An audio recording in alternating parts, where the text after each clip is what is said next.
भोर की वेला में जब विवाह होता है किसी का, तो नव दंपति को ध्रुव तारा दर्शन कराया जाता है कि जैसे ध्रुव अटल हैं, वो कभी अपने मार्ग से डिगते नहीं हैं, टलते नहीं हैं, अटल हैं, वैसे इन दंपति का भी दाम्पत्य जीवन अटल रहे, वैसे ही इनका सुहाग अटल रहे। ध्रुव तारे का दर्शन आप लोगों की इधर होता है कि नहीं? नहीं होता। कुछ मैया कह रही होता, कुछ कह रही नहीं होता। अच्छा, जिनके साथ हुआ होगा उनको मालूम है, पर हमारे इधर तो होता है कि नव दंपति को ध्रुव तारे का दर्शन। और आपको बताएं, उत्तर दिशा में आज भी वो ध्रुव जी ध्रुव तारे के रूप में चमक रहे हैं। भोर में जब 3-4 बजे के टाइम आप देखेंगे तो उत्तर दिशा में ध्रुव तारा, और ध्रुव तारे का दर्शन करना बड़ा शुभ माना जाता है। दर्शन करना चाहिए। अपने बच्चों को भी ध्रुव तारे का दर्शन करवाया करिए, उनकी बुद्धि तीव्र होगी, उनका ज्ञान बढ़ेगा। और एक बात, जब आपके बच्चों का जन्मदिन आता है ना, तो उसके जन्मदिन के दिन उन बालकों को, उन अपने बच्चों को ध्रुव तारे का दर्शन करवाया करिए। क्यों? जब आप अपने बच्चों को उनके जन्मदिन के दिन ध्रुव तारे का दर्शन करवाएंगे तो उनके भीतर ज्ञान का प्रकाश फैलेगा, उनके जीवन की सारे अंधकार कष्ट सब समाप्त होंगे और उनका जीवन सदैव उज्जवल और प्रकाशित रहेगा। ऐसे ध्रुव तारे का दर्शन करने का बड़ा महत्व है, बड़ा शुभ होता है दर्शन करना। पर अब आजकल तो भोर में कोई उठता ही नहीं है। आजकल के बच्चों की नींद ही जब खुलती है महाराज, जब 9-10 बज जाए। हाँ, स्कूल जाना हो तो मैया चिल्ला चिल्ला के गाली दे दे के उठाती है, उठ जा, अरे लेट हो जाएगा, तब जाके कहीं वो उठते हैं महाराज। लेकिन ध्रुव तारे का दर्शन भोर में अवश्य करना चाहिए। आज भी वो चमक रहे हैं ध्रुवलोक में।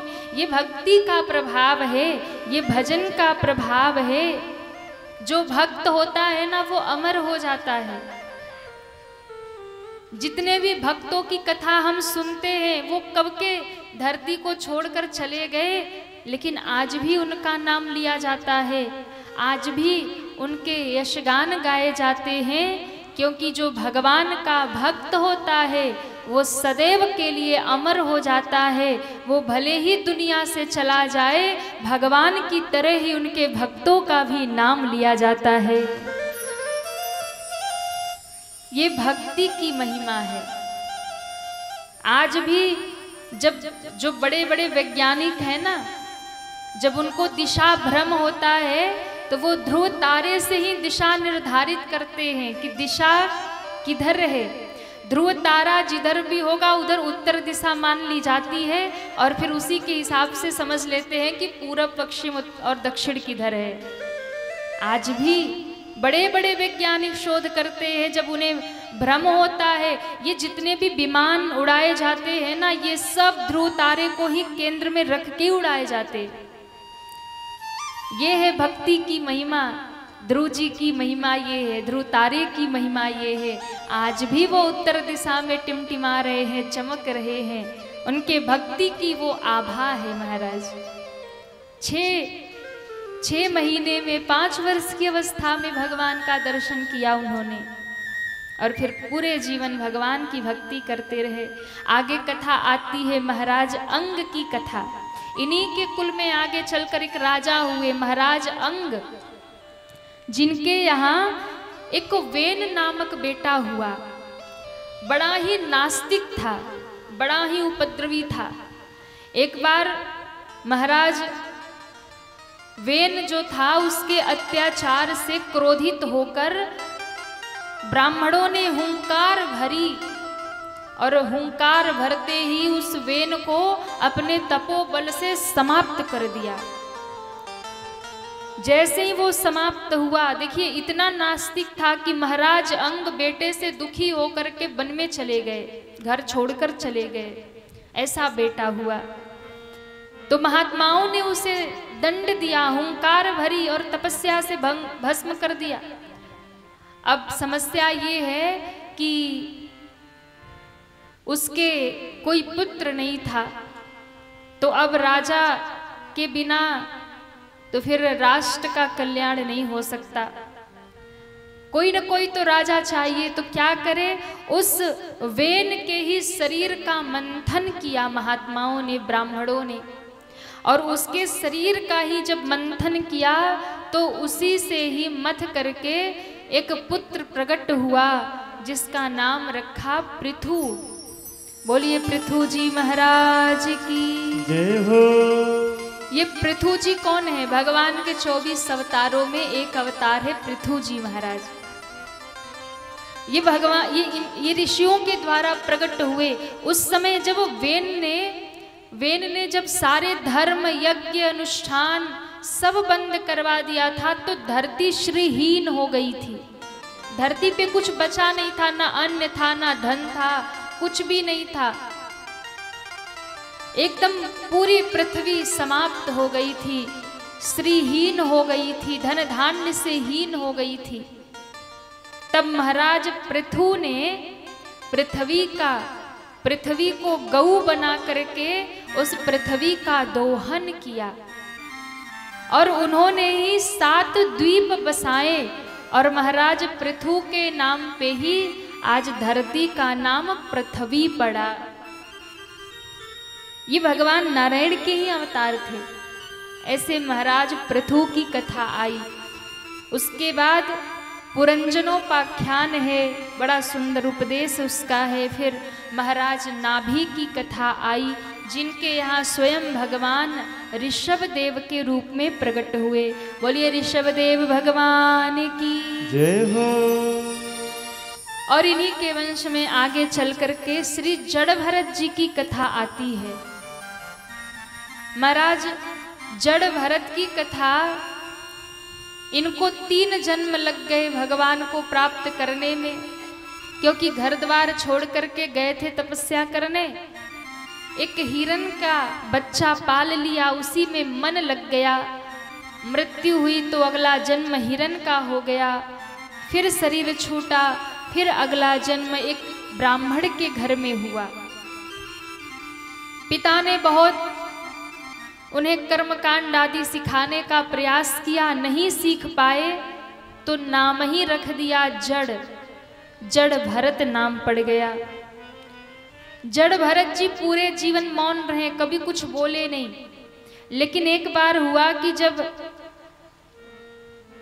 जड़ भरत जी ने जीवन में एक ही बार बोला, और फिर ऐसा बोला कि जब बोले तो महाराज जीवन बदल दिया।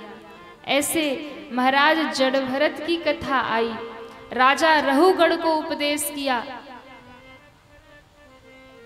इनको कोई ऐसे घूमती रहते थे, तो ऐसे कोई भिखारी समझ के राजा रहुगढ़ की पालकी से जोड़ दिया, चल पालकी ढो।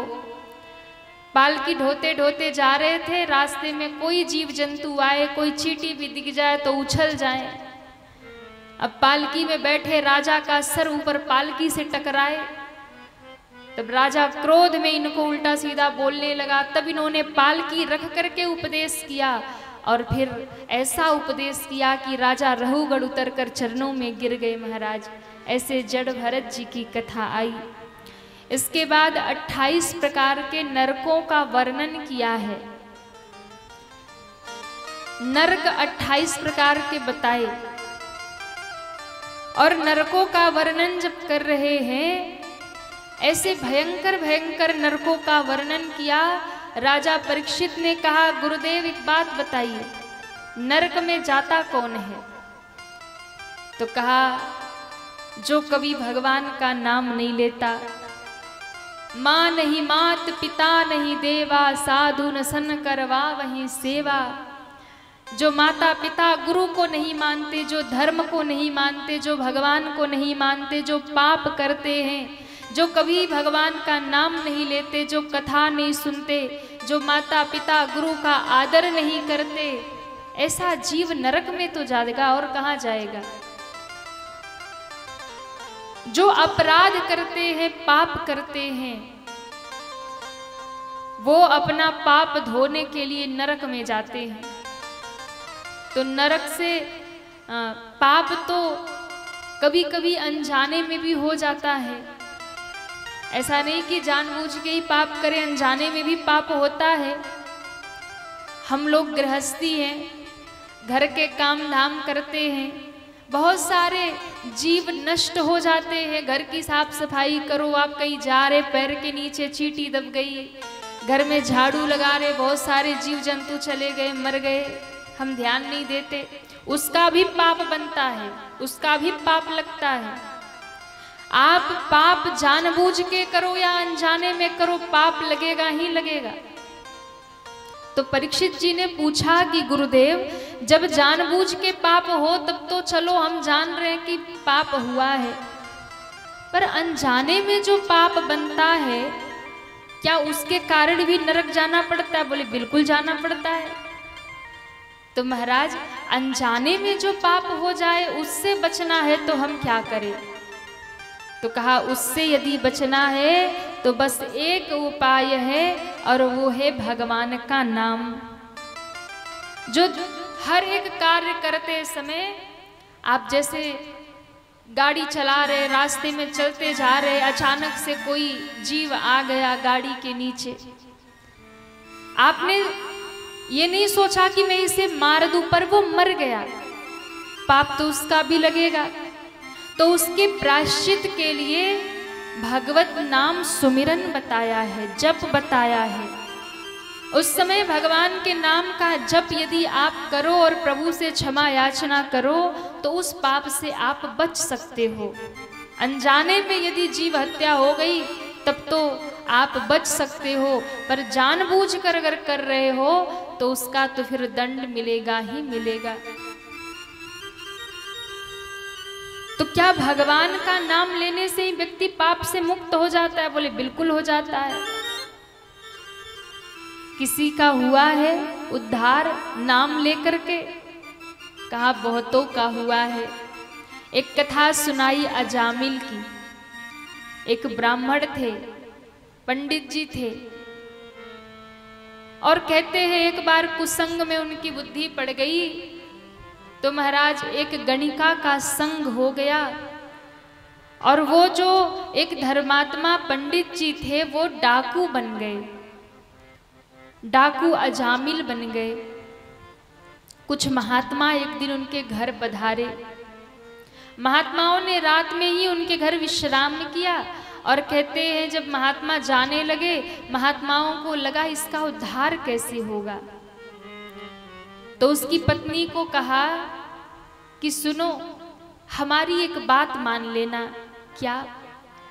इस बार घर में जिस बालक का जन्म होगा ना, उसका नाम नारायण रख देना। क्या रख देना? अरे जोर से कहिए, नारायण नाम रख देना। क्यों?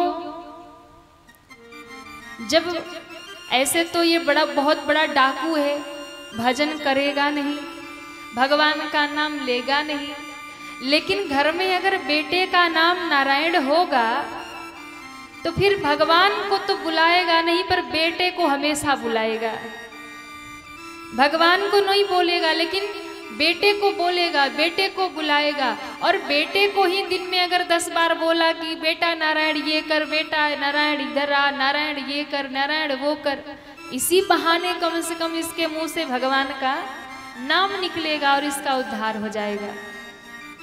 इसलिए देखिए, अपने बच्चों का नाम भगवान के नाम पर रखो, ताकि कोई पापी भी नाम बुला ले तो उसका भी उद्धार हो जाए।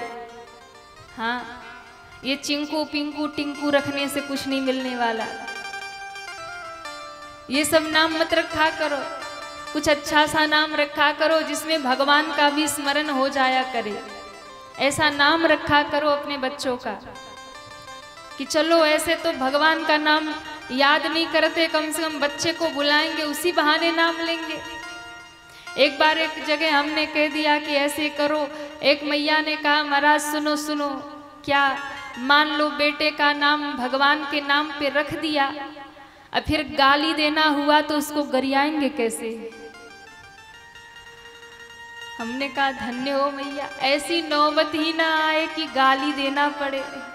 बोले बच्चे सुनते नहीं तो गाली तो देनी पड़ती है, चिल्लाना पड़ता है, अब मान लो भगवान का नाम रखेंगे तो फिर गाली कैसे सुनाएंगे?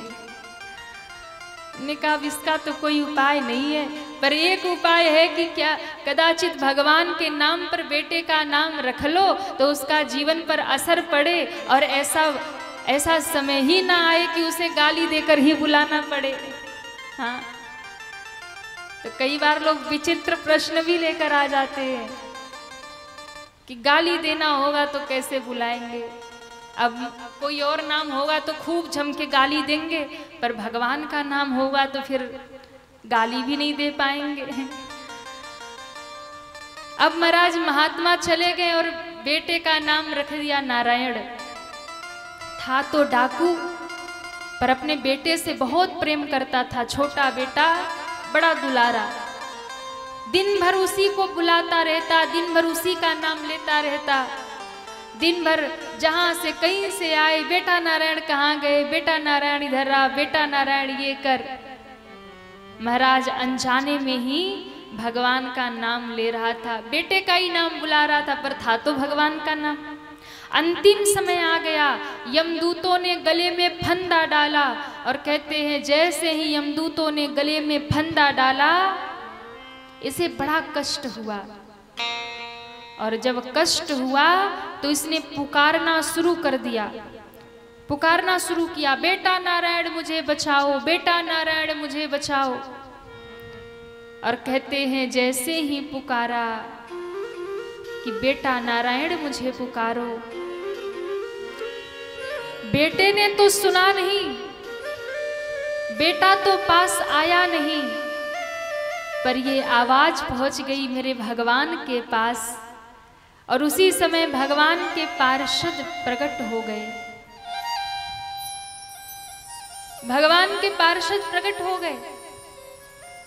यमदूतों को धक्के देकर के हटा दिया, बोले हटो, क्यों? ये हमारे प्रभु का नाम ले रहा, ये बैकुंठ जाएगा। यमदूतों ने कहा ये बहुत बड़ा पापी है, बहुत बड़ा डाकू है, न जाने कितनों को मारा है, कितनों को लूटा है, इसे हम यमलोक लेकर जाएंगे, इसे हम यमपुरी लेकर जाएंगे। बोले नहीं, कुछ भी हो, पर ये नाम तो हमारे भगवान का ले रहा।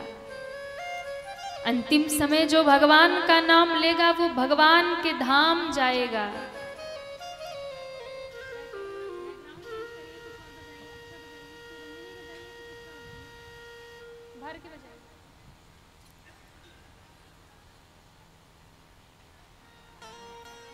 अब बोलने लगे, दोनों आपस में झगड़ा करने लगे। ध्यान दीजिएगा, यमदूत कहते हैं यमलोक ले जाएंगे, और भगवान के पार्षद कहते हैं प्रभु के धाम ले जाएंगे। दोनों में चर्चा हो रही थी, और ये बड़ा बड़ा सारी चीजों को देख रहा है और सुन रहा है। इसको लगा मैंने जीवन भर पाप किया, और जीवन भर पाप करने के बाद, जीवन भर पाप करने के बाद भी मैं अपने बेटे को पुकार रहा था, पर वो भगवान कितने दयालु हैं, भगवान कितने कृपालु हैं कि मैंने नाम पुकारा अपने बेटे का, पर भगवान ने अपने पार्षद भेज दिए मुझे अपने धाम बुलाने के लिए।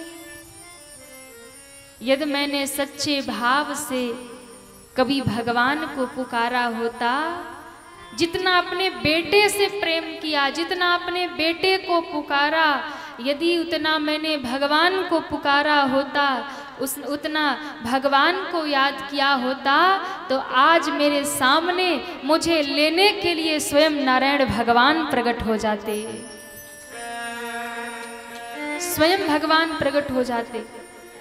और महाराज कहते हैं उसी समय उसको बड़ा पश्चाताप हुआ, आंखों से आंसू बहने लगे। मैंने सब किया पर भगवान को कभी याद नहीं किया। मैंने बेटे से इतना प्रेम किया पर भगवान से कभी प्रेम नहीं किया। बेटे के लिए इतना रोया पर भगवान के लिए कभी नहीं रोया। ये प्रश्न आप लोग अपने लिए भी करना, जितना आप दुनिया के लिए रोते हो क्या उतना भगवान के लिए कभी रोए हो? जितना आंसू दुनिया के लिए बहाए क्या कभी भगवान के लिए आंसू बहाए हो? जितना याद दुनिया को किया है क्या कभी भगवान को उतना याद किया है? ऊपर से उलाहना देते हो भगवान ने ये नहीं किया, भगवान ने ये नहीं दिया।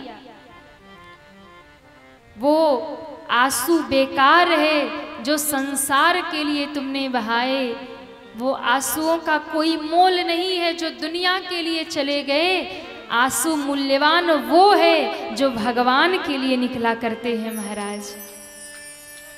वो यादें बेकार है जो संसार को आप याद करते हैं। यादें तो वही सार्थक है जिनमें आप भगवान को याद करते हैं। ये प्रश्न अपने आप से भी करिएगा, क्या हमने भगवान को याद किया? क्या हम कभी भगवान के लिए रोए? क्या हम इसलिए कभी आंसू बहाए कि हे प्रभु आप कब मिलेंगे, हे नाथ आप कब कृपा करेंगे, आप कब दर्शन देंगे? क्या कभी इसके लिए रोए हो? बेटे के लिए बहुत रोए, धन के लिए बहुत तड़पे, दुनिया के लिए सब कुछ किया, भगवान के लिए क्या किया? भगवान ने तो हर जन्म में हमारा साथ दिया ना। जन्म लिया, माँ के गर्भ में आए, कौन जानता था आपको? माँ भी नहीं जानती थी, चेहरा कोई नहीं जानता था, नाम कोई नहीं जानता था। उस समय माँ के गर्भ में भगवान रक्षा करते, भगवान साथ रहते। जन्म लिया, दुनियादारी में लिप्त हो गए और जिस दिन मृत्यु हुई, मृत्यु जिस दिन हुई ना उस दिन भी नाम मिट गया। कितने दिन याद करेंगे लोग? 13 दिन तक कर्म करेंगे, 1 महीने तक बहुत याद करेंगे तो याद करेंगे, 1 साल तक फोटो घर में लटकी रहेगी, दूसरे साल वो भी हट जाएगी। उसके बाद कोई याद करने वाला नहीं है। लेकिन मृत्यु के बाद भी आपके साथ कौन रहता है? जब दुनिया भी साथ छोड़ देती है तब वो भगवान साथ रहते हैं। यानी जन्म से लेकर मृत्यु तक और मरने के बाद हर जन्म में, जितने जन्म होंगे हर जन्म में नया घर मिलेगा, नए जगह जन्म होगा, नया परिवार, नए रिश्तेदार, नए घर के लोग मिल जाते हैं। फिर मृत्यु हुई, फिर कहीं और जन्म हो गया, किसी और घर परिवार में चले गए, पिछला भूल गया। हर जन्म नए लोग मिलते हैं और बिछुड़ जाते हैं, पर भैया भगवान हर जन्म में आपके साथ होते हैं। दुनिया साथ भले छोड़ देती है लेकिन भगवान हर जन्म साथ होते हैं, हर जन्म साथ होते हैं। हर योनि में, हर जीव जिस भी रूप में आप जहां भी जन्म लोगे, हर एक जीव के रूप में, हर एक योनि में, हर समय अगर कोई साथ रहेगा तो केवल और केवल भगवान रहेंगे। भगवान को छोड़कर कोई और नहीं दिखने वाला। अभी तो जो जन्म मिला है सबको अपना मान रहे हो, अभी श्वास रुक जाए ना फिर कोई अपना नहीं। फिर वही घर वाले घर से बाहर निकालेंगे, वही बेटा जाकर आग लगा देगा, वही घर वाले पराये हो जाएंगे। लेकिन उस समय जब दुनिया भी साथ छोड़ देती है तब भगवान साथ रहते हैं। इसलिए ये कथा कहती है चाहे कितना भी कुछ कर लो, अंत में साथ तो भगवान ही दिखेंगे, काम तो भगवान ही आएंगे। बड़ा प्यारा किसी ने गाया है, छोड़कर संसार जब तू जाएगा, कोई न साथी तेरा साथ निभाएगा। कोई साथ जाने वाला नहीं है, ना बेटा, ना पत्नी, ना परिवार, ना आपका कमाया हुआ धन, ना मित्र, ना रिश्तेदार, ना ये दुनिया। छोड़कर संसार जब तू जाएगा, कोई न साथी तेरा साथ निभाएगा। छोड़कर संसार जब तू जाएगा, कोई न साथी तेरा साथ निभाएगा। छोड़कर संसार जब तू जाएगा, कोई न साथी तेरा साथ निभाएगा। छोड़कर संसार जब तू जाएगा, कोई न साथी तेरा साथ निभाएगा। हरि बोल, जय हो।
गर प्रभु का भजन किया ना, सत्संग किया न दो घड़ियाँ। भजन किया ना, सत्संग किया न दो घड़ियाँ। गर प्रभु का भजन किया ना, सत्संग किया न दो घड़ियाँ। गर प्रभु का भजन किया ना, सत्संग किया न दो घड़ियाँ। यमदूत लगा कर तुझको ले जाएंगे हथकड़ियाँ। यमदूत लगा कर तुझको ले जाएंगे हथकड़ियाँ। कौन छुड़ाएगा, कोई न साथी तेरा साथ निभाएगा। छोड़कर संसार जब तू जाएगा, कोई न साथी तेरा साथ निभाए। हरि बोल, दोनों हाथ उठा के सभी तालियां बजाते हैं। जय हो।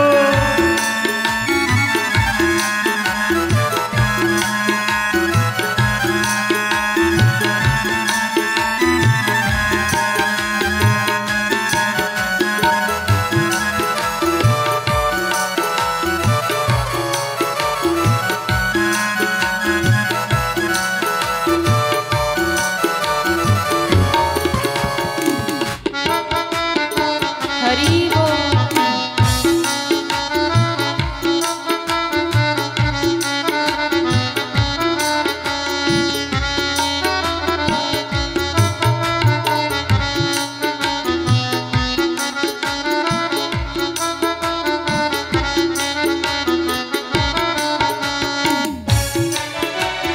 और इस दुनिया में अपने सुख के लिए हम बड़े बड़े पाप करते हैं।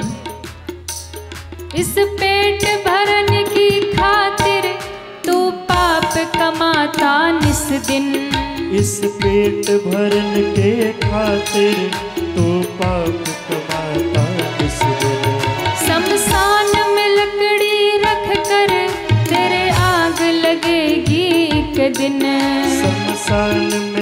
टुकड़े रख कर तेरे आग लगेंगे एक दिन। खाक हो जाएगा कोई न साथी तेरा साथ निभाएगा। छोड़कर संसार जब तू जाएगा कोई न साथी तेरा साथ निभाएगा। छोड़कर संसार जब तू जाएगा कोई न साथी तेरा साथ निभाएगा। सभी दोनों हाथ उठा के हरि बोल।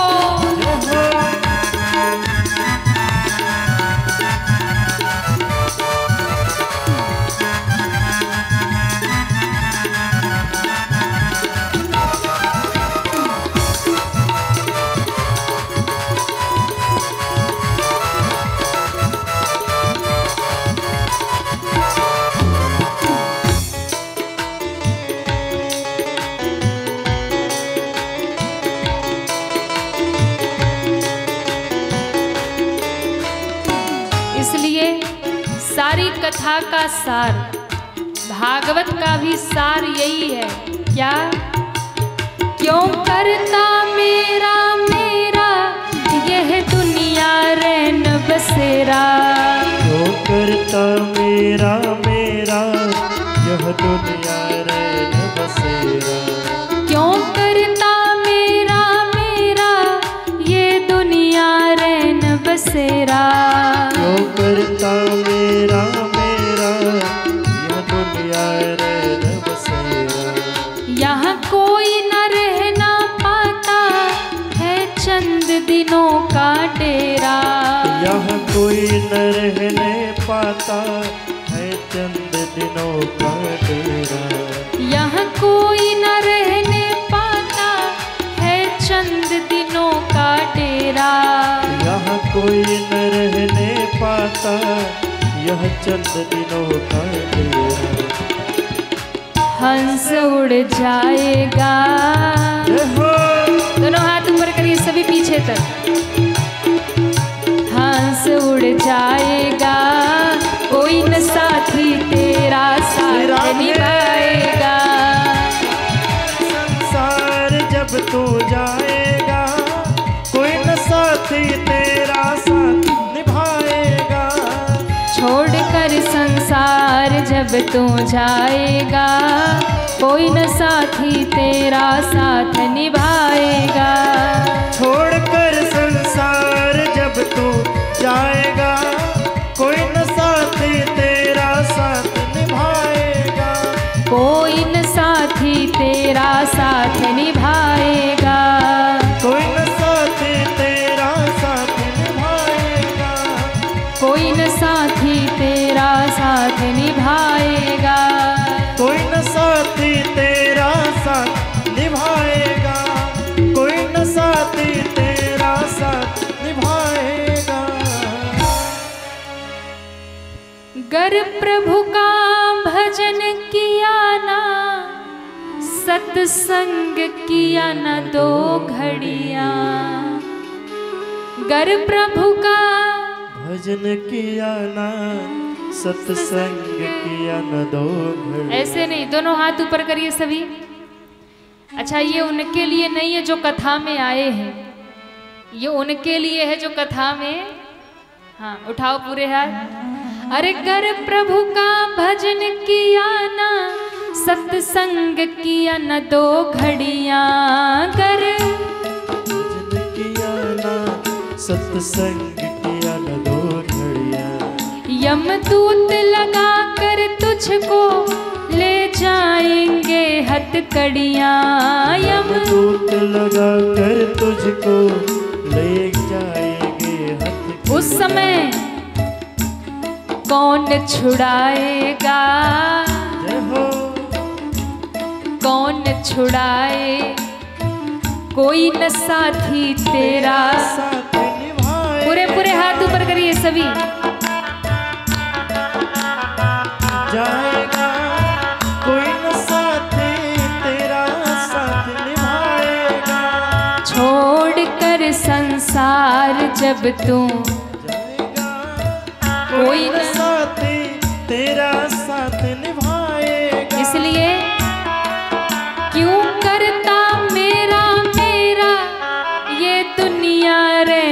बसेरा क्यों? मेरा मेरा यह दुनिया रैन बसेरा। अभी तक जो कथा में नहीं आए ना, आज उनको जाके धक्का देना। हाँ, किसके लिए मर रहे हो? क्या कहेंगे? उठाओ पूरे पूरे हाथ। क्यों करता मेरा मेरा ये दुनिया रैन बसेरा क्यों? मेरा यह दुनिया रैन बसेरा। यहाँ कोई न रहने पाता है चंद दिनों का डेरा। यहाँ कोई न रहने पाता है चंद दिनों का डेरा। और हंस उड़ जाएगा। हंस उड़ जाएगा। पूरे पूरे हाथ ऊपर करिए सभी पीछे तक। हंस उड़ जाएगा। हंस उड़ जाएगा। कोई न साथी तेरा साथ निभाएगा। छोड़कर संसार जब तू जाएगा, कोई न साथी तेरा साथ निभाएगा। खाक हो जाएगा कोई न साथी तेरा साथ निभाएगा। छोड़कर संसार जब तू जाएगा, कोई न साथी तेरा साथ निभाएगा। कोई न साथी तेरा साथ निभाएगा। कोई न साथी तेरा साथ निभाएगा। कोई न साथी तेरा साथ निभाएगा। जो लोग अभी तक कथा में नहीं आए ना, आज जाके उनको धक्का देना। अरे भैया, कहाँ दुनियादारी में लगे हो? क्यों? कुछ भी साथ जाने वाला नहीं है। आज अजामिल बड़े बड़े रोने लगा। जिस बेटे के लिए सब कुछ किया, जिस परिवार के लिए सब कुछ किया, आज उन्होंने ही साथ छोड़ दिया। अब सच्चे मन से उसने भगवान को पुकारा और भगवान का नाम लेकर के भगवान के धाम को चला गया। बोलिए कृष्ण कन्हैया लाल की जय हो। भक्तवत्सल भगवान की जय हो। इसके बाद में बड़ी प्यारी कथा आई, भक्त प्रहलाद की कथा, जिसके लिए भगवान ने नरसिंह रूप धारण किया। कौन सा रूप धारण किया? नरसिंह रूप, भक्त प्रहलाद के लिए। एक असुर हुआ हिरण्याक्ष और उसका भाई था हिरण्यकश्यपु। महाराज कश्यप ऋषि की दो पत्नियां थी, एक दिति और दूसरे अदिति। ध्यान से सुनिएगा, ऋषि कश्यप की दो पत्नियां दिति और अदिति। दिति से दैत्यों का जन्म हुआ और अदिति से देवताओं का जन्म हुआ। ये असुर और देवता जो है ना, ये दोनों आपस में भाई हैं, पर दोनों के अलग अलग संस्कार हैं। दिति के गर्भ से दैत्यों का जन्म, ये दैत्यों की माता है, और अदिति के गर्भ से देवों का जन्म, ये देवताओं की जननी है, ये देवताओं की माता है। तो अदिति से देव प्रगटे और दिति से कौन प्रगटे? असुर प्रगटे, दैत्य प्रगटे। तो दिति के दो पुत्र हुए, हिरण्याक्ष और हिरण्यकश्यपु। हिरण्याक्ष को भगवान ने वाराह रूप धर करके मारा था, और भगवान ने जब मार दिया तो हिरण्यकश्यपु को बड़ा क्रोध आया। हिरण्यकश्यपु ने कहा कि मैं अपने भाई के मौत का बदला लूंगा। नारायण मेरे शत्रु हैं और मैं नारायण से युद्ध करूंगा। ये सोच करके उसने तपस्या किया और ब्रह्मा जी से वरदान मांगा। ब्रह्मा जी ने कहा वर मांगो। बोले मुझे अमर कर दो। ब्रह्मा जी ने कहा कि भैया दुनिया में कोई भी अमर नहीं है, मरना तो पड़ेगा, कोई ना कोई बहाना लगेगा, वो अलग बात है, मरना तो सबको है। तो इसने वरदान मांग लिया, क्या? न दिन में मरूं न रात में मरूं। ब्रह्मा जी से कह रहा है, महाराज वरदान दीजिए, ना दिन में मरूं ना रात में मरूं, ना भीतर मरूं ना बाहर मरूं।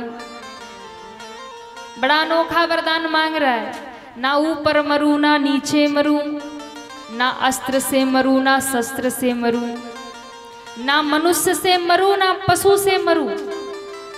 ब्रह्मा जी की बुद्धि चकराई, भाई तुम कहना क्या चाहते हो? बोले ना सुबह ना शाम, ना दिन में ना रात में, ना भीतर ना बाहर, ना ऊपर ना नीचे, ना अस्त्र से ना शस्त्र से, ना मनुष्य से ना पशु से। ब्रह्मा जी मुस्कुराए, कोई बात नहीं, ठाकुर जी कोई न कोई बहाना लगा ही लेंगे। ब्रह्मा जी ने कहा तथास्तु, ना तू दिन में मरेगा ना रात में मरेगा, ना बाहर मरेगा ना भीतर मरेगा, ना ऊपर मरेगा ना नीचे मरेगा, ना अस्त्र से मरेगा ना शस्त्र से मरेगा, ना मनुष्य से मरेगा ना पशु से मरेगा। अब ये खुश हो गया, मैं तो अमर हो गया, अब कोई मार ही नहीं सकता, कोई ऑप्शन ही नहीं बचा मरने का। आहा, खुश हुआ। पर ठाकुर जी भी तो लीला करने में माहिर हैं, उनकी लीला तो वही जाने महाराज कब कैसी लीला रचेंगे। भगवान ने कहा बेटा जितना खुश होना है हो ले, क्योंकि मौत से किसकी यारी है, आज मेरी तो कल तेरी बारी है। जो लोग नहीं बोल रहे उनकी भी बारी आएगी, ऐसा नहीं कि जो बोल रहे उन्हीं की आएगी, जो नहीं बोल रहे उनकी भी बारी। अरे कहिए ना, जोर से बोलो, भोजन करके आए हो?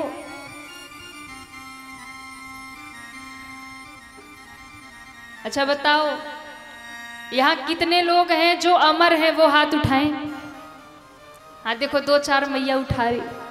वाह वाह वाह वाह, हमें तो पता ही नहीं था नेपाल में अमर लोग भी रहते हैं। कितने लोग अमर है? उठाइए हाथ। देखो फिर उठा रहे हैं। जय हो जय हो,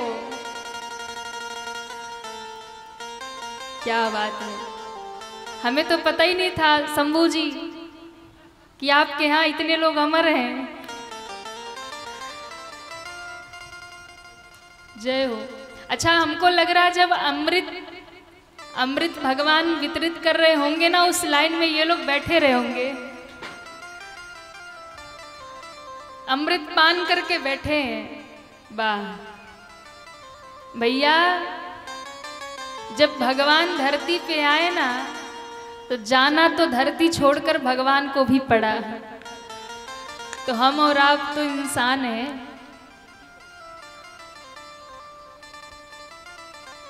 मौत सबको मिलनी है। अब वो अलग बात है कि भगवान कोई न कोई लीला, किसी न किसी बहाना लगा ही देते सबको। महाराज इसने वरदान मांग लिया और इसको लगा मैं अमर हो गया। ठाकुर जी ने कहा बेटा लीला तो अब करनी पड़ेगी तेरे लिए।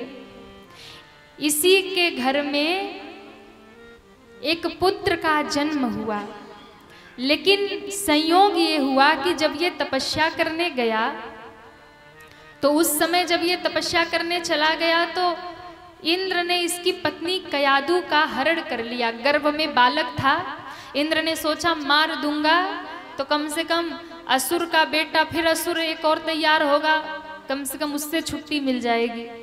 मारने वाला था कि नारद जी प्रकट हो गए। नारद जी ने कहा अरे क्या करते हो, एक अबला नारी को मार रहे हो, वो भी गर्भवती नारी को मार रहे हो, कितना बड़ा पाप कर रहे हो। बोले नारद जी, हिरण्यकश्यपु इतना बड़ा राक्षस है, उसका बेटा उससे भी बड़ा राक्षस बनेगा, इसलिए मैं पहले इसको समाप्त कर दूंगा, माँ बेटे दोनों को ही मार दूंगा। नारद जी ने कहा भाई छोड़ दे। क्यों? मैं तुम्हें वचन देता हूँ, हिरण्यकश्यपु जितना बड़ा पापी है, जितना बड़ा राक्षस है, उसका बेटा उतना बड़ा ही भगवान का भक्त बनेगा। कयादु को अपने आश्रम में ले आए और जब ये तपस्या करने गया था तो नारद जी ने उसकी पत्नी को अपने आश्रम में रखा और आश्रम में ही बालक का जन्म हुआ। देखिए, हमारे शास्त्र कहते हैं कि जब गर्भ में बालक हो ना तो माताएं जैसा विचार करेंगी, जैसा सोचेंगी, जैसा आचरण करेंगी, बच्चे पर वही प्रभाव पड़ेगा और बालक भी वैसा ही होगा।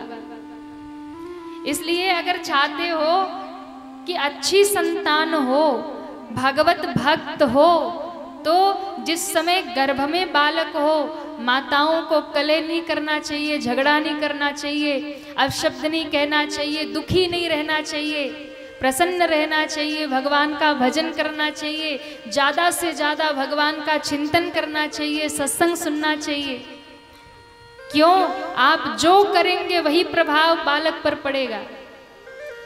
अब आजकल माताएं क्या करती, दिन भर रील्स बनाती हैं, दिन भर माताएं फोन में लगी रहती है, तो बच्चा भी जन्म लेते 2 साल का बच्चा वो भी फोन यूट्यूब खोल के बैठ जाता है।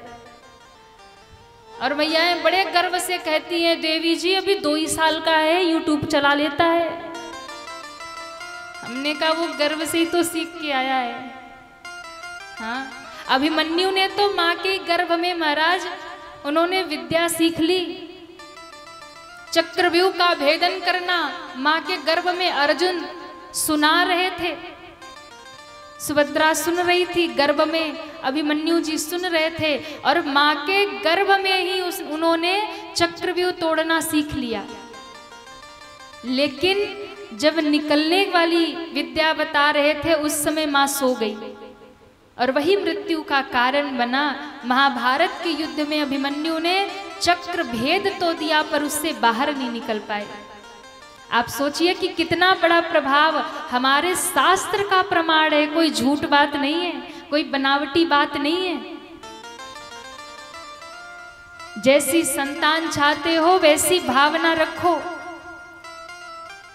महाराज, बालक का जन्म हुआ नारद जी के आश्रम में, गर्भ से ही माँ के गर्भ में ही वो बालक भजन सुनता, सत्संग सुनता, कीर्तन सुनता, नारद जी के उपदेश कयादु बैठकर सुनती, बालक भी सुनता। जन्म हुआ और कहते हैं जन्म से ही उसके मन में हरि की भक्ति जाग गई। अब नारद जी तो हर समय नारायण नारायण नारायण करते।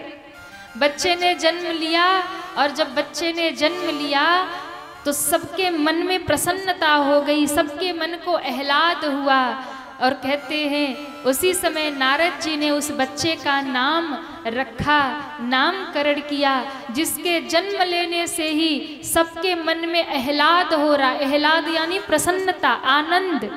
ये अपनी विष्णु भक्ति से भक्तों के मन में आह्लाद प्रकट करेगा, प्रसन्नता से सबके मन को भर देगा। ऐसे बालक का नाम प्रहलाद होगा। बोलिए प्रहलाद जी महाराज की जय हो। ये है प्रहलाद। अब प्रहलाद जी बचपन में ही, बाल्यावस्था में ही बचपन बीतने लगा। गुरु के सानिध्य में, नारद जी के सानिध्य में भजन भक्ति में मन लग गया और फिर नींव पड़ गई, नींव पड़ गई नारायण के भजन की, भक्ति की, जीवन में नींव पड़ गई। और एक बात ध्यान रखिएगा, जो संस्कार बाल्यावस्था में पड़ गया ना, वो मरते दम तक बदलने वाला नहीं है। अच्छा पड़ जाए वो भी नहीं मिटेगा, बुरा पड़ जाए तो वो भी नहीं मिटेगा। इसलिए जब वो बालक छोटे हैं, वो कच्ची मिट्टी के समान है। अब कैसा आकार देना है, कैसा निर्माण करना है, उसे कैसा बनाना है, ये माताओं के हाथ में है, ये आपके हाथ में है। जैसे कुम्हार जब कोई निर्माण करता है ना, कच्ची मिट्टी से कुछ बनाता है और यदि बिगड़ जाए तो वो फिर से बना देता है, लेकिन एक बार जब घड़ा पक जाए तो वो टूट जाएगा, पर उससे दोबारा कुछ बनने वाला नहीं है। उसी प्रकार से बच्चे के भीतर संस्कार अच्छा पड़ गया तो वो भी जीवन भर नहीं मिटेगा, बुरा पड़ गया तो वो भी जीवन भर मिटने वाला नहीं है। अब इनके मन में बचपन से ही भगवान नारायण की भक्ति आ गई। अब तो ये एक ही धुन गाते, श्रीमन नारायण नारायण हरि हरि, श्रीमन नारायण नारायण हरि हरि, श्रीमन नारायण नारायण हरि हरि, श्रीमन नारायण नारायण हरि हरि। नारद जी मुस्कुराने लगे, वाह वाह क्या बात है, इतने बड़े असुर का बेटा, पिता इतना बड़ा विष्णु द्रोही है कि विष्णु का नाम नहीं सुनना चाहता, पिता इतना बड़ा नारायण का विरोधी है कि नारायण नाम नहीं सुनना चाहता, और बेटा इतना बड़ा भक्त है कि नारायण का ही नाम गाता है। हाँ, क्या लीला कर दी भगवान ने। नारद जी ने देवताओं की ओर देखा, इंद्र की ओर देखा, इंद्र देखो ये है नारायण की लीला। तेरी लीला जग से न्यारी न्यारी, हरि हरि तेरी लीला। सब गाइए भाव से, हरि हरि हरि हरि, ओ तेरी लीला जग से न्यारी न्यारी, हरि हरि तेरी लीला जग से न्यारी न्यारी। दोनों हाथ उठा के, श्रीमन नारायण नारायण हरि हरि, श्रीमन नारायण नारायण हरि हरि, हरि बोल। जय हो।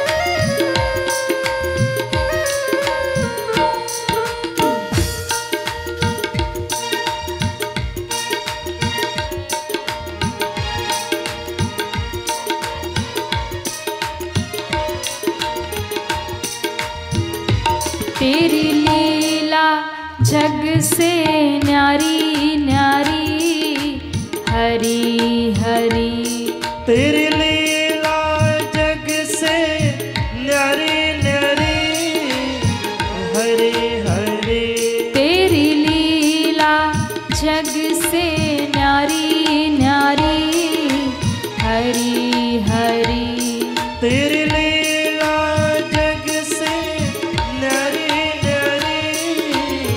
दोनों हाथ ऊपर करिए सभी, श्रीमन नारायण नारायण हरि हरि, श्रीमन नारायण नारायण हरि हरि, श्रीमन नारायण नारायण हरि हरि, श्रीमन नारायण नारायण हरि हरि, हरि हरि हरि हरि। महाराज लौटा है हिरण्यकश्यपु, तपस्या करके वरदान लेकर के जब वापस आया तब पता चला बेटा पत्नी कहाँ है, तो नारद जी के आश्रम में है। नारद जी के आश्रम में आया, बड़ा खुश हुआ, बेटे को देख करके बड़ा प्रसन्न हुआ और नारद जी को धन्यवाद दिया कि आपने मेरे पत्नी की रक्षा की, मेरे बेटे की रक्षा की। नारद जी को धन्यवाद दिया, पत्नी बच्चों को लेकर महल वापस आया। अब देखिए नारद जी ऐसे महात्मा है ना, इनकी दोनों तरफ चलती है। असुरों को भी ये बहुत जाके समझाते हैं और देवताओं को भी समझाते हैं। दोनों तरफ चलती है, दोनों तरफ सम्मान होता है। असुर भी इनको बहुत मानते हैं, भले ये नारायण के भक्त हैं, लेकिन जो भी नारायण के विरोधी हैं, दुश्मन हैं, यानी असुर हैं, वो भी नारद जी को बहुत मानते हैं, क्योंकि नारद जी कभी कभी जाके उन सबके हित की बात उनको बताते हैं। अब महाराज आया लेकर के बच्चे को गोद में बिठाया और कहता, बेटा बताओ ना तुमने क्या सीखा। उसने कहा, पिताश्री मैंने तो बस एक ही बात सीखा है, नारायण जगत पिता हैं। नारायण जगत पिता हैं, वो ईश्वर है और उनका भजन करना, भक्ति करना ही मनुष्य का परम धर्म है। नारायण का नाम सुना, उठा के प्रहलाद जी को धम्म से नीचे फेंक दिया। ले अरे तू मेरे शत्रु का नाम बोल रहा, तुझे पता नहीं है इस जगत के भगवान एक ही हैं, महाराज हिरण्यकश्यपु। बोले पिताश्री ये तो आपका अभिमान है, आप मेरे पिता हैं, पर जगत के पिता तो नारायण हैं। हिरण्यकश्यपु को लगा कि नारद जी के आश्रम से आया है ना, इसलिए ऐसे बोल रहा होगा। गुरु जी को बुलाया और गुरु जी को बुला के कहा, ले जाओ गुरुकुल में, बच्चे को अच्छी शिक्षा दो, आसुरी विद्या सिखाओ और इसे ये भी समझाओ कि जगत के भगवान एक ही है, महाराज हिरण्यकश्यपु। लेकर के आ गए महात्मा लोग लेके आ गए, गुरु जी लेके आए। महाराज लेकर के जब आए तो प्रहलाद को लगे समझाने, देखो बेटा तुम्हारे पिता ही जगत में सबसे बड़े भगवान हैं, उनके सिवा कोई भगवान नहीं है। महाराज हिरण्यकश्यपु को ही भगवान मानो, उनकी ही पूजा करो, नारायण उनके दुश्मन है। सब समझाए गुरुजी, पर प्रहलाद जी के भीतर जो बैठ गया वो कौन बाहर निकाल सकता है। ये तो गुरु नारद से शिक्षा लेके आए हैं, फिर किसी और गुरु की बात कहाँ सीखने वाले। एक दिन क्या हुआ, कुछ दिन बीता, हिरण्यकश्यपु को लगा जरा पता करूं कि बेटे का ज्ञान कितना आगे बढ़ा। गोद में बिठाया और कहा, बेटा बताओ गुरुजी ने तुमको क्या सिखाया। महाराज गोद में बैठते ही प्रहलाद जी बोले, पिताजी मैंने तो बस यही सीखा है कि भगवान के भक्ति के 9 रास्ते हैं, नारायण को प्राप्त करने के 9 भक्ति बताई गई है। 9 में से एक भी भक्ति जिसके हृदय में आ जाए उसी को नारायण मिल जाते हैं। 9 भक्ति सुना दिया। प्रथम भगति संतन कर संगा, दूसरी रति मम कथा प्रसंगा। लगे 9 भक्ति सुनाने, अब और क्रोध में धक्का देके नीचे फेंक दिया और क्रोध में हिरण्यकश्यपु चिल्लाया। गुरुजी को बुलाया और कहा, एक बात बताओ, मैंने कहा था दैत्य शिक्षा इसे देना, आसुरी विद्या सिखाना, ये क्या सिखा रहे हो। पहले दिन आया था तो एक बात बता रहा था, आज 9 बात बता रहा है। मतलब इसकी बुद्धि में बढ़ोतरी हुई है, 9 बातें सीख के आ गया। पहले दिन तो एक बात कहता था, अब 9 बात कह रहा। क्या यही सिखा रहे हो, मेरा विरोधी बना रहे हो। गुरुजी थर थर कांपे, महाराज हम इसको कुछ नहीं सिखा रहे, ये सब सीखा सिखाया ही आया है, हम इसको क्या सिखाएंगे, हम तो बहुत बताते हैं, आप ही भगवानों पर इसके मन में, इसकी बुद्धि में कुछ जाता ही नहीं है। अब हिरण्यकश्यपु की आंखें लाल हो गई, ले जाओ बच्चे को उल्टी शिक्षा दे रहे हो, बुद्धि बिगाड़ रहे हो, जाके अच्छी शिक्षा आसुरी विद्या सिखाओ और इसे बताओ कि संसार के भगवान महाराज हिरण्यकश्यपु हैं। और अगर बच्चे की बुद्धि नहीं बदली तो मेरी तलवार और तुम्हारी गर्दन। गुरुजी बेचारे रोने लगे, हे भगवान ये बच्चा तो सुधरेगा नहीं, उल्टे हमको ही फांसी पे चढ़वाएगा। आश्रम में लेके आए और आज गुरुजी ने ला करके प्रहलाद जी को आश्रम में बंद कर दिया, कुटिया में बंद कर दिया। गुरुजी ने कहा, खबरदार जो यहाँ से हिले तुम, आज से तुम्हारा सब बच्चों से मिलना जुलना बंद, तुम इसी में रहोगे। अपनी बुद्धि तो बिगाड़ी लिए हो, आश्रम के सारे बच्चों की बुद्धि बिगाड़ दोगे, फिर तो महाराज हमें फांसी पे ही चढ़ा देंगे। कहते गुरुजी उधर गए, इधर छोटे छोटे बच्चे खिड़की से झांकने लगे। प्रहलाद जी ने कहा क्या हो गया? बच्चों ने कहा देखो प्रहलाद जी, एक बात हम कहें, आपके पिता ही इस संसार के भगवान हैं, आप उनको ही क्यों भगवान नहीं मान लेते? हम लोग तो उन्हीं को भगवान मानते, उन्हीं के नाम का जप करते हैं, उन्हीं के नाम से यज्ञ करते हैं, उन्हीं के नाम से हर काम करते हैं। प्रहलाद जी मुस्कुराए। प्रहलाद जी ने कहा देखो मेरे पिता राजा तो हैं, पर वो जगत के पिता नहीं है, मालिक नहीं है जगत के। जगत के पिता तो वही परमात्मा नारायण है। और ये बात तुम लोग भी जितने जल्दी समझ जाओ अच्छा ही होगा। घर खोल दिया, द्वार खोलकर प्रहलाद जी को बाहर ले आए।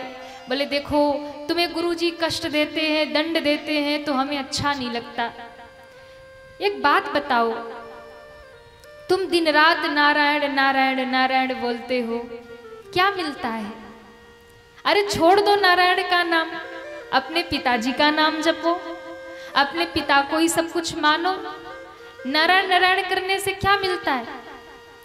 प्रहलाद जी ने कहा ऐसे नहीं पता चलेगा कि नारायण कहने से क्या मिलता है। फिर चलो मेरे साथ बैठो और तुम लोग भी नारायण नारायण गाओ, तब पता चलेगा कि उस नारायण नाम को गाने से क्या सुख मिलता है। आहा, बच्चे डर गए, कांपने लगे। अरे गुरुजी ने सुन लिया तो फिर जिंदा नहीं छोड़ेंगे, क्या होगा? और कहीं खबर महाराज के पास पहुंच गई तो क्या होगा? कोई नहीं कह सकता, मृत्युदंड तो निश्चित है। प्रहलाद जी ने कहा डरते क्यों हो? अरे देखो हम कभी डरते अपने पिता से? हमारा क्या कर लिया आज तक उन्होंने? अरे जब बचाने वाले भगवान है तो कौन मार सकता है? हाँ, मारने वाले है भगवान, बचाने वाला है भगवान, कौन क्या कर सकता है? अब प्रहलाद जी ने लीला कर दी, किसी को ढोल पकड़ाया, किसी को मंजीरा पकड़ाया, किसी को झाल पकड़ाया। बोले सब बजाओ और मेरे साथ गाओ, श्रीमन नारायण नारायण नारायण, श्रीमन नारायण नारायण नारायण, श्रीमन नारायण नारायण नारायण, श्रीमन नारायण नारायण नारायण। जैसे प्रहलाद जी ने गाना शुरू किया, सब बच्चों ने गाना शुरू किया। अरे वाह प्रहलाद जी, ये कीर्तन गाने में तो बड़ा आनंद आ रहा, बड़ा सुंदर लग रहा, बड़ा रस मिल रहा। बोले इसीलिए तो हम कहते हैं मेरे नारायण जगत पिता हैं। इनका नाम गाने में जो सुख है वो दुनिया में किसी और चीज में नहीं है, वो सुख वो आनंद कहीं और नहीं। इसलिए उठाइए दोनों हाथ, श्रीमन नारायण नारायण नारायण, श्रीमन नारायण नारायण नारायण, भजमन नारायण नारायण नारायण, भजमन नारायण नारायण नारायण, भजमन नारायण नारायण नारायण, भजमन नारायण नारायण नारायण, लक्ष्मी नारायण नारायण नारायण, लक्ष्मी नारायण नारायण। दोनों हाथ उठा के जय हो। श्री राधे।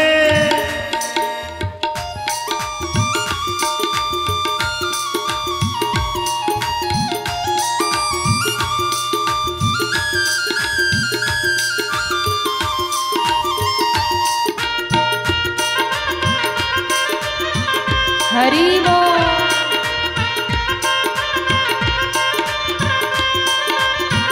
जय जय। जो नारायण नारायण गाओगे, जो नारायण नारायण गाओगे, जो नारायण नारायण गाओगे, जो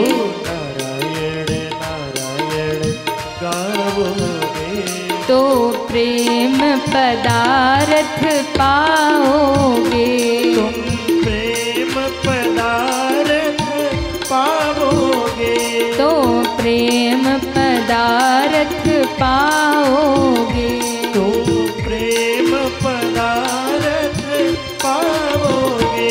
इधर आश्रम में कीर्तन होने लगा। प्रहलाद जी गा रहे, आश्रम के सब जितने भी बालक हैं सब गाने लगे। इतने में उधर से गुरुजी आ गए। गुरुजी ने देखा ये क्या हो रहा, ये प्रहलाद तो बिगड़ा ही है, सब बच्चों को बिगाड़ देगा।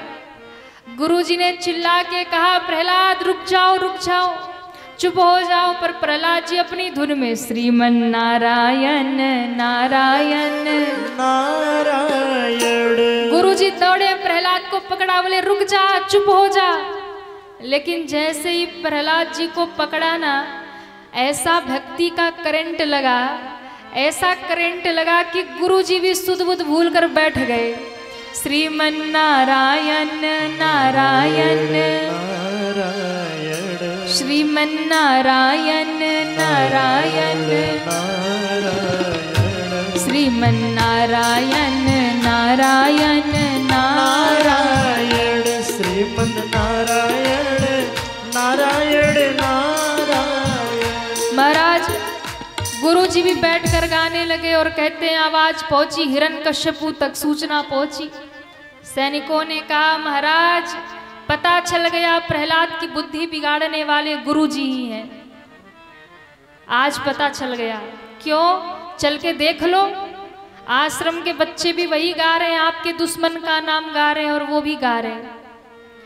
हिरण्यकश्यपु हाथ में तलवार लेकर धम धम धम करता पधारा। सैनिकों को कहता है जाओ, जाकर के रोको प्रहलाद को। सैनिक दौड़े और जैसे ही आकर के प्रहलाद जी को स्पर्श किया, स्पर्श करते ही सबके अंदर भक्ति का करंट आया और सब स्पर्श करते ही गाना शुरू कर दिए। अब तो गुरुजी भी गा रहे, आश्रम के पूरे बच्चे गा रहे, जितने सैनिक आए वो भी गाने लगे श्रीमन नारायण नारायण नारायण श्रीमन नारायण नारायण नारायण श्रीमन नारायण नारायण नारायण श्रीमन नारायण नारायण नारायण श्रीमन नारायण। ऐसे नहीं, सभी दोनों हाथ ऊपर करिए। अब देखो असुर गा रहे, प्रहलाद जी गा रहे, आप लोग क्यों चुप हैं? दोनों हाथ ऊपर करिए, सभी पीछे तक। श्रीमन नारायण नारायण श्रीमन नारायण भजमन नारायण नारायण नारायण भजमन नारायण नारायण नारायण लक्ष्मी नारायण नारायण नारायण लक्ष्मी नारायण नारायण नारायण। अब महाराज सब गा रहे भजमन नारायण नारायण नारायण भजमन। नारायण नारायण नारायण। अरे गालो ना, उद्धार हो जाएगा। भजमन ऐसे नहीं, इतने जोर से गाइए ठाकुर जी तक आवाज पहुंचे। पूरे पूरे हाथ ऊपर करिए, सभी पीछे तक। भजमन नारायण भजमन नारायण श्रीमन नारायण नारायण नारायण श्रीमन नारायण नारायण नारायण लक्ष्मी नारायण नारायण लक्ष्मी नारायण नारायण नारायण श्रीमन नारायण अंजुमन। सब गा रहे। हिरण्यकश्यपु ने सोचा अगर मैं इनका स्पर्श करूंगा तो मैं भी गाने लग जाऊंगा, इसलिए महाराज वो पास नहीं गया, दूर से ही गदा घुमाई और धरती पे धम्म से पटका। ज्यों धरती पे गदा मारी धरती हिली, सबको होश आया। नारायण नारायण जो गा रहे थे सब शांत हुए, देखा तो सामने हिरण्यकश्यपु खड़ा है। अब तो गुरुजी रोए सो रोए कि अब तो गए काम से। पर हिरण्यकश्यपु ने दौड़कर प्रहलाद को पकड़ा और प्रहलाद को पकड़ के कहा कि तू ऐसे नहीं सुधरेगा, तू तो बिगड़ा ही है, साथ में सबको बिगाड़ रहा है। अब तेरा इलाज मैं करूंगा, चल मेरे साथ। लेकर के हिरण्यकश्यपु अपने साथ आया, पहाड़ी से गिरवाया। प्रहलाद जी को भगवान ने बचा लिया। खौलते हुए तेल में, उबलते हुए तेल में फेंकवा दिया। नारायण का ध्यान करने लगे प्रहलाद जी। वो खौलता हुआ तेल पुष्प बनकर लिपट गया। जलते हुए खम्बे को, लोहे के खम्बे को तपती आग में गर्म किया है और कहा बांध दो इसे खम्बे से। सैनिक बांधने के लिए गए, देखा तो उस लाल खम्बे पर एक चींटी जा रही थी और सैनिकों ने देखा कि इतना गर्म खम्बा है कि कोई स्पर्श करे तो स्पर्श करते ही भयंकर जल जाए, पर ये चींटी कैसे चल रही है? और जब चींटी को कुछ नहीं हो रहा तो प्रहलाद को कैसे होगा? सैनिक घबरा कर भाग गए और वो चींटी कोई और नहीं, मेरे नारायण भगवान ही चींटी बनकर उस पे चल रहे थे। मानो प्रहलाद को कहा, प्रहलाद डरना मत, इस खम्बे की तपन तेरी कुछ नहीं बिगाड़ पाएगी, क्योंकि तेरे साथ नारायण खड़े हैं। अब तो काल कोठरी में बंद करवा दिया, काले काले नाग विषैले सर्प छोड़ दिए।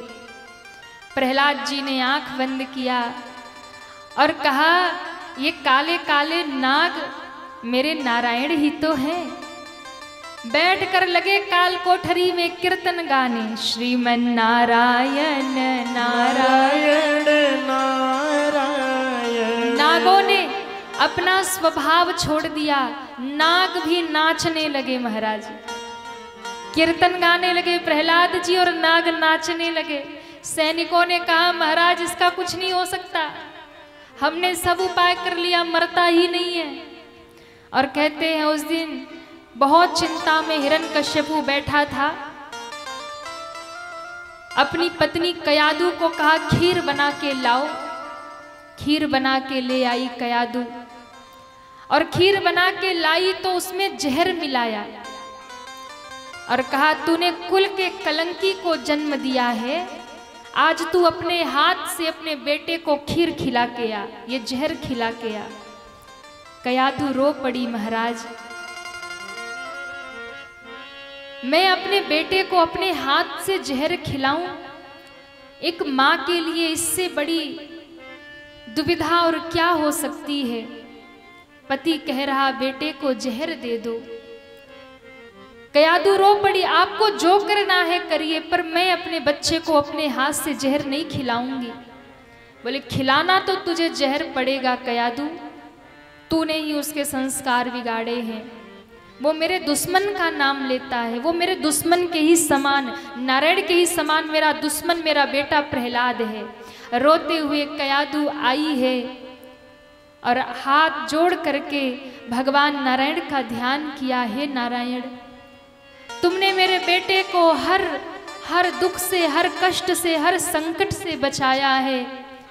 पहाड़ी से गिराया गया तो तुमने चार भुजा फैलाकर उसे संभाल लिया।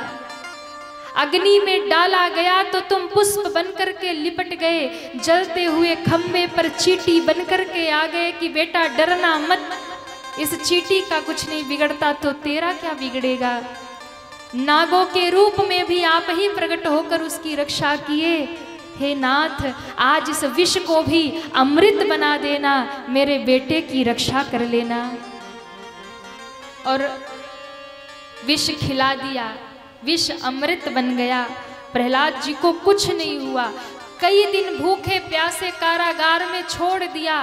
तब लक्ष्मी माता प्रकट होती हैं और अपने हाथ से सुंदर भोजन करा करके अंतर ध्यान हो जाती हैं और भोजन करा के सोने की थाली वही छोड़ जाती। हिरण्यकश्यपु को शक होने लगा, कहीं कयादू तो ऐसा नहीं कर रही। सैनिकों ने कहा, महाराज ना तो कोई आते दिखाई देता है ना कोई जाते दिखाई देता है, कहाँ से भोजन करता है, कौन लाता है, हमें नहीं पता, हमें तो बस सोने की थाली मिलती है। अब बहुत चिंता में बैठा था। उसी दिन उसकी बहन आ गई।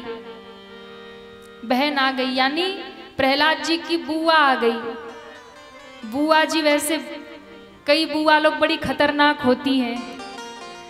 तो हिरण्यकश्यपु की जो बहन थी ना, प्रहलाद जी की बुआ जी भी खतरनाक थी। क्या नाम था? होलिका बुआ। हाँ, होलिका बुआ आ गई। भैया क्या सोच रहे हो? बोले बहन ये मरता नहीं है, सब उपाय कर लिया। मेरे दुश्मन का कट्टर, मैं जिसका विरोधी हूं उसका ये भक्त है। होलिका बुआ ने कहा, इतनी सी बात, एक छोटे से बच्चे को मारना कौन सी बड़ी बात है, मैं 2 मिनट में समाप्त करूंगी। ब्रह्मा जी का वरदान है, मेरे पास एक वरदान में दी हुई एक सुंदर चदरिया है। ब्रह्मा जी ने कहा है, इसे ओढ़ के जल में चली जाओगी, डूबोगी नहीं, आग में चली जाओगी, जलोगी नहीं। मैं इसे गोद में लेकर बैठूंगी चिता पर, आग लगेगी चिता में, मैं चदरिया ओढ़कर बैठ जाऊंगी, मैं तो बच जाऊंगी, ये जल जाएगा, आप चिंता मत करो। हिरण्यकश्यपु बड़ा खुश हुआ। चिता सजाई गई। होलिका बुआ प्रहलाद को गोद में लेकर के बैठ गई और कहते हैं जैसे ही बैठी चिता में आग लगी। प्रहलाद जी ने सोचा अब तो बुआ जी ही मारने आ गई। तो प्रहलाद जी ने हाथ जोड़ लिया, बुआ की गोद में बैठ गए। श्रीमन नारायण नारायण नारायण, भजमन नारायण नारायण नारायण, भजमन नारायण नारायण नारायण। जैसे ही नारायण नाम गाना शुरू किया, अग्नि की ज्वाला धधकी। लोगों ने देखा अब तो प्रहलाद पक्का मर जाएगा। और कहते उसी समय हवा का झोंका आया, होलिका की चदरिया उड़कर प्रहलाद से लिपट गई और प्रहलाद जी बचकर बाहर आ गए। होलिका जलकर राख हो गई। बोलिए भक्तवत्सल भगवान की जय हो। होलिका जलकर राख हो गई, प्रहलाद जी बचकर बाहर आ गए और तब से होलिका का पर्व मनाया जाता है। ये भक्त प्रहलाद के जीत का पर्व है, होली का पर्व।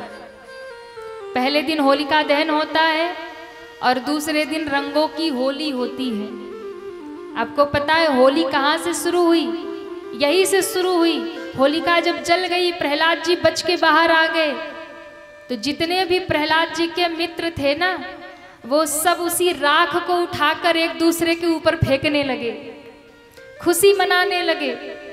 और वहीं से होलिका का त्योहार शुरू हो गया कि पहले दिन होलिका जलाते और दूसरे दिन दूसरों को रंग लगाते हैं। ये भक्त की भक्ति का रंग है महाराज। हाँ, ये प्रेम का रंग है।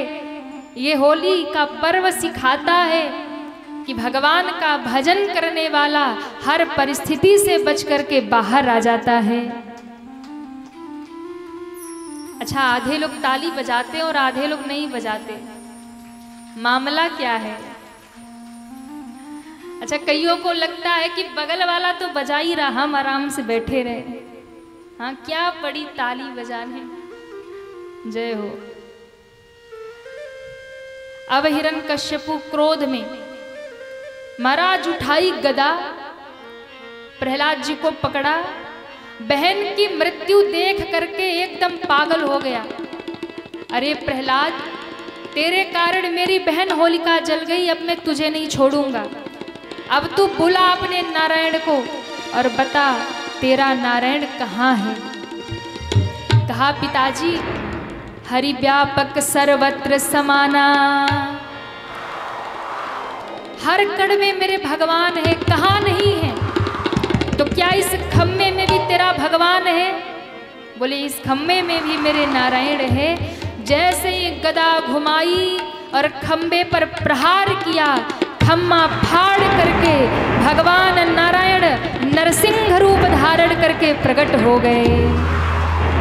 बोले नरसिंह भगवान की जय हो, नरसिंह भगवान की जय हो। पूरा शरीर मनुष्य का है, मुख सिंह का है, नख सिंह के समान गर्जना करते हुए, दहाड़ मारते हुए भगवान नरसिंह बाहर आ गए। युद्ध करने लगा हिरण्यकश्यपु। भगवान ने युद्ध करते करते उसे पकड़ा है और लेकर दहली पर बैठे और गोद में डाल लिया। हिरण्यकश्यपु अट्टहास करने लगा, मैं मरने वाला नहीं। अरे नारायण तू कुछ भी कर ले, मैं मरूंगा नहीं। क्यों? वरदान है, ना दिन में मरूंगा ना रात में मरूंगा, ना अस्त्र से ना शस्त्र से, ना ऊपर ना नीचे। भगवान ने कहा बेटा तेरे लिए ही तो ऐसा रूप बना के आया हूं, हाँ तेरे लिए ही तो मैं ये नरसिंह रूप बनाया हूं। क्यों? तेरा वरदान है ना दिन में मरोगे ना रात में। तो देखो ना दिन है ना रात है, संध्या की बेला है, संध्या की बेला। इस टाइम ना दिन है ना रात है, रात्रि और दिन का मिलन हो रहा, संध्या की बेला। ना भीतर मरूंगा ना बाहर मरूंगा। भगवान ने कहा मैं तुझे दहली पर लेके बैठा हूं, चौखट पे बैठा हूं, ना भीतर है ना बाहर है। इसलिए चौखट की पूजा की जाती है, दहली को पूजा जाता है। दहली पे कभी पैर नहीं रखना चाहिए। ये भगवान नरसिंह का आसन है। यदि आप दहली पर पांव रखते हो, दहली का अपमान करते हो, तो आप नरसिंह भगवान का अपमान करते हो। इसलिए जो बूढ़ी माताएं, बड़े बुजुर्ग होते हैं ना, जब बचपन में छोटे छोटे बच्चे स्वभाव होता है ना दहली पे खड़े हो जाने का। हम लोग भी छोटे छोटे जब होते थे तो दहली पे खड़े हो जाते थे। तो हमारी दादी अम्मा कहती थी नहीं दहली पर नहीं बैठना, दहली पे नहीं खड़े होना, बाहर जाओ या भीतर आओ। क्यों? नरसिंह भगवान का आसन है। माताएं जो होती है ना, वो जब कभी घर से जाती है तो दहली को प्रणाम करके जाती हैं, और जब घर में आती है तो अपने आंचल से उस दहली को मस्तक से लगाती है, तब घर में प्रवेश करती है। महाराज, ये हमारी सनातन परंपरा है। ये नरसिंह भगवान का आसन है, इसलिए दहली का सदैव पूजन करना चाहिए। दहली पर दीप जलाना चाहिए, दहली पर पांव नहीं रखना चाहिए, दहली पर खड़े नहीं होना चाहिए, और दहली पर बैठना नहीं चाहिए। जो लोग संध्या के समय दहली पर दीपक जलाते हैं, सुबह दहली को धो करके या गोबर से लीप करके, पोछा करके, जैसा भी आपका व्यवस्था हो वहाँ दीप जलाते हैं, पुष्प चढ़ाते हैं, दहली का पूजन करते हैं, उनके घर में सदैव लक्ष्मी का आगमन होता है। इसलिए सुबह दहली को पूजिए, संध्या दहली पर दीप जलाइए। बड़ी महिमा है दहली की। पर आजकल मॉडर्न युग है, आजकल लोग कहाँ समझते हैं इन सब बातों को, और नहीं समझते हैं तो फिर उनके जीवन में पतन भी होता है। भगवान नरसिंह ने कहा ना दिन है ना रात है, संध्या की बेला है, ना भीतर है ना बाहर है, तुझे दहली पर लेकर बैठा हूं। कहा ना ऊपर मरूंगा ना नीचे मरूंगा। भगवान ने कहा ना ऊपर है ना नीचे, तू मेरी गोद में पड़ा है। ना अस्त्र से मरूंगा ना शस्त्र से मरूंगा। भगवान ने कहा ना अस्त्र लाया हूं ना शस्त्र लाया हूं, तेरे लिए तो मैं ये नख लेकर आया हूं, सिंह का पंजा लेकर आया हूं।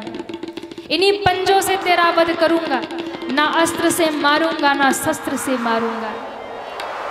उसने कहा ना मनुष्य से मरूंगा ना पशु से मरूंगा।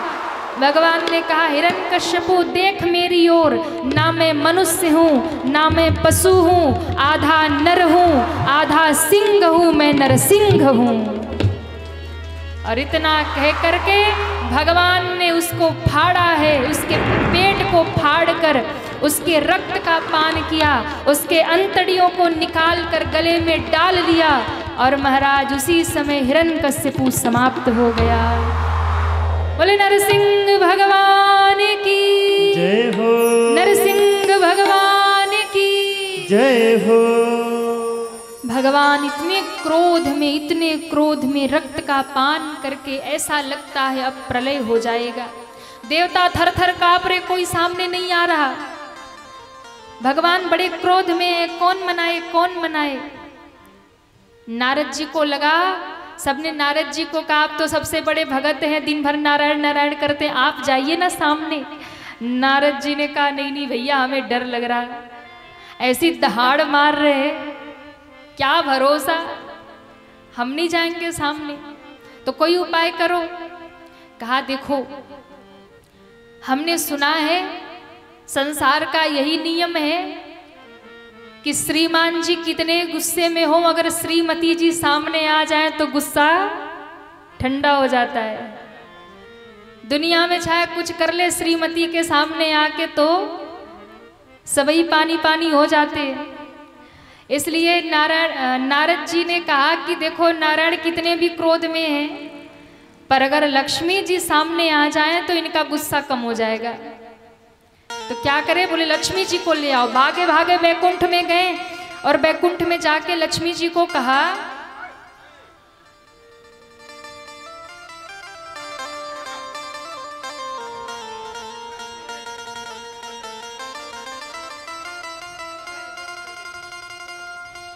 ठीक है प्रणाम कर, प्रणाम आगे तो कर ले। देखो नीचे से ही सब ठीक है, जिनको भी प्रणाम करना है सब नीचे से ही कर ले। बोलिए नारायण भगवान की जय हो। तो महाराज नारद जी गए और नारद जी ने लक्ष्मी जी को जाके कहा माता जी प्रणाम। हाँ बेटा बताओ। अरे आज तो भगवान ने बहुत सुंदर रूप धरा है, दर्शन किया कि नहीं आपने? बोले हमने तो दर्शन नहीं किया। अरे चलो ना मैया, बहुत सुंदर रूप धरा है भगवान ने, ऐसा रूप कभी आपने देखा नहीं होगा। बोले अच्छा। लक्ष्मी जी ने आरती की थाल सजाई, बढ़िया दिया जलाया, पुष्प रखे, अक्षत रखी, रोली रखे, चंदन रखे। नारद जी ने कहा जल्दी चलो।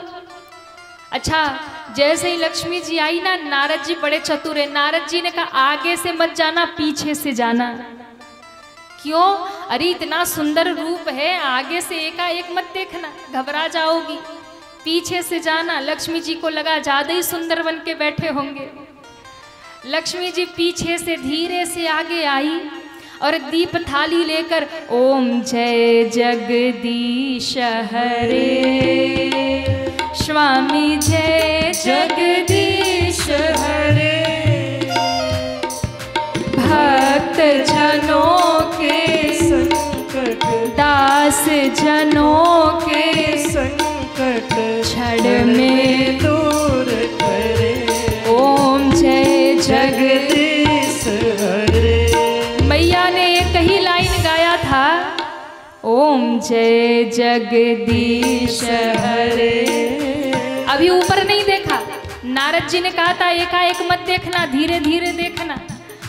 माँ आंखें बंद करके ओम जय जगदीश हरे, स्वामी जय जगदीश हरे। धीरे से आंख मैया ने खोली और भगवान का वो जैसे ही रूप देखने वाली थी, भगवान नरसिंह ने मारी दहाड़, और ज्यों दहाड़ मारी मैया ने ऊपर देखा, सोई थाली फेंक के भागी। इतनी जोर से भागी, इतनी जोर से भागी, सीधा बैकुंठ में रुकी जाके, लंबी गहरी सांस लेके बोली हे भगवान आज तो बच गई, नहीं तो नारद का बच्चा मरवाई देता मुझे। अरे ये तो कहता था कि सुंदर बन के बैठे, बढ़िया रूप, अब हमें क्या पता वो गब्बर शेर बने बैठे। नारद के बच्चे को छोड़ूंगी नहीं। अब लक्ष्मी जी भी फेल हो गई, भगवान का गुस्सा कौन शांत करे। तब नारद जी की दृष्टि गई, कोने में प्रहलाद जी खड़े रो रहे थे। अब कहा, अरे जिस भक्त के लिए भगवान ने ये विकराल रूप लिया है, भयंकर रूप लिया, वही भक्त सामने जाएगा तो इनका गुस्सा शांत होगा।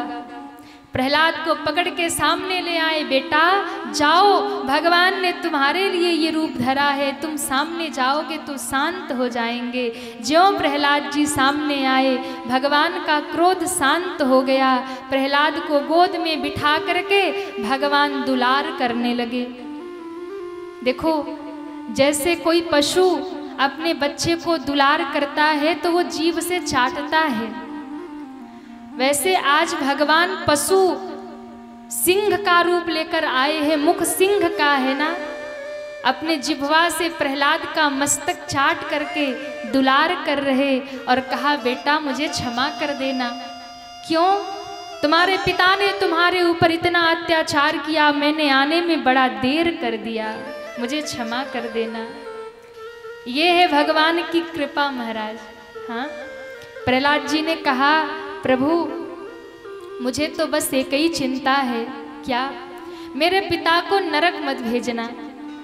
भगवान मुस्कुराए, भगवान ने कहा, अरे बेटा, जो मेरे हाथ से मरा वो भला नरक जाएगा?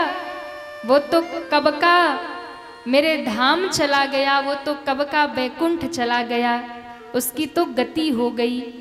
इस प्रकार से भक्त प्रहलाद पर मेरे भगवान ने कृपा की है।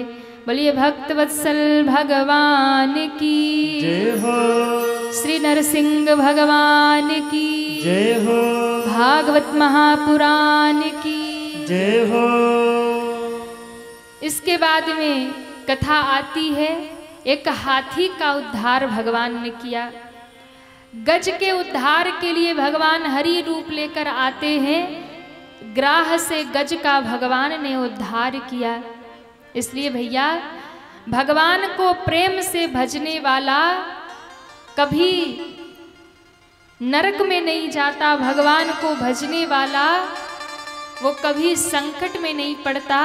संकट में पड़ता है तो भगवान उबार लेते हैं। और इसलिए कहते हैं,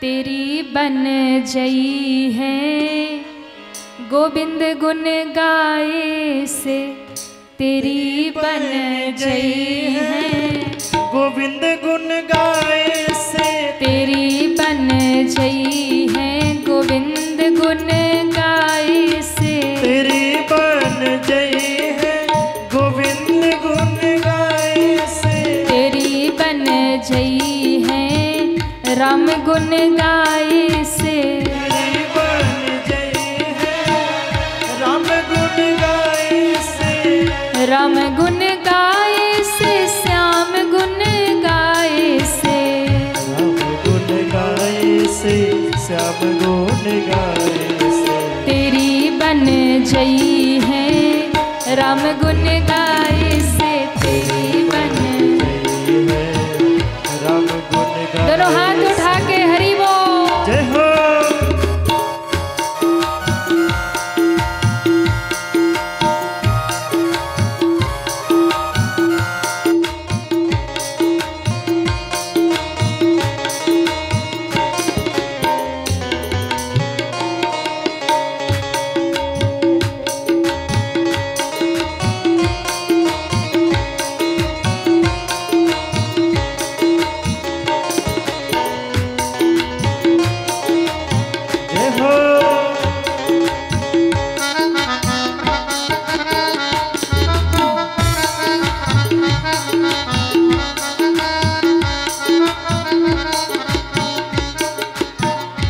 और किसकी किसकी बन गई? ध्रुव जी की बन गई, प्रहलाद जी की बन गई, ध्रुव जी की बन गई, प्रहलाद जी की बन गई, ध्रुव जी की बन गई, प्रहलाद जी की बन गई, ध्रुव जी की बन गई, प्रहलाद जी की बन गई, द्रौपदी की बन गई,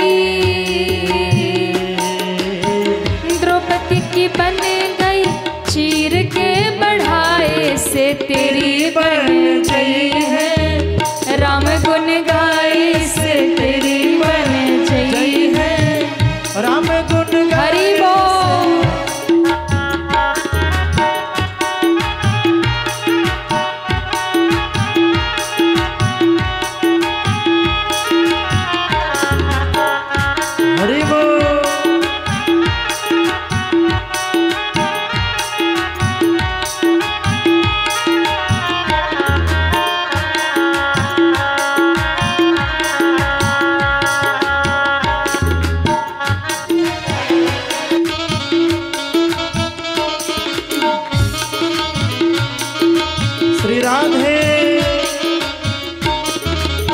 और नंद की बन गई यशोदा की बन गई, नंद की बन गई यशोदा की बन गई, नंद की बन गई यशोदा की बन गई, नंद की बन गई यशोदा की बन गई, गोपियन की बन गई, गोपियन की बन गई, माखन खवाए से तेरी बन गई है, राम गुन गाए से तेरी बन गई है, राम गुण गाए से तेरी बन गई है, गोविंद गुण गाए से तेरी बन गई, गोविंद दोनों हाथ उठा के हरि बोल।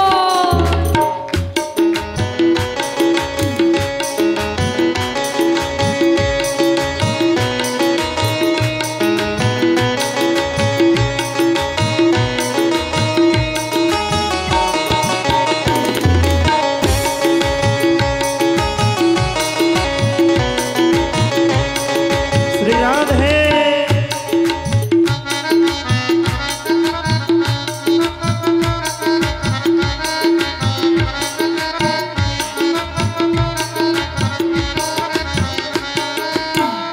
और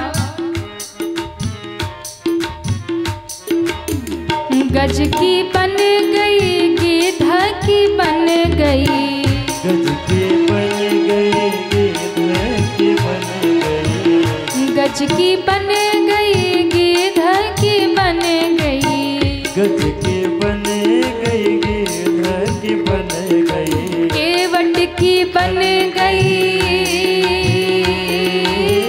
केवट की बन गई, नाव पे चढ़ाए से तेरी बन दोनों हाथ उठा के राम गुण गाए से तेरी बन गई है, राम गुण गाए से तेरी बन गई है, राम गुण गाए से राम गुण गाए से श्याम गुण गाए से राम गुण गाए से श्याम गुण गाए से तेरी बन गई है, राम गुण गाए से तेरी बन गई है, राम गुण गाए से तेरी बन गई है, राम गुण गाए से तेरी बन गई, गोविंद गुण गाए से तेरी बन गई है, गोविंद गुण गाए से तेरी बन गई है, गोपाल गुण तेरी गोपाल गुण राम गुण गाए से राम गुण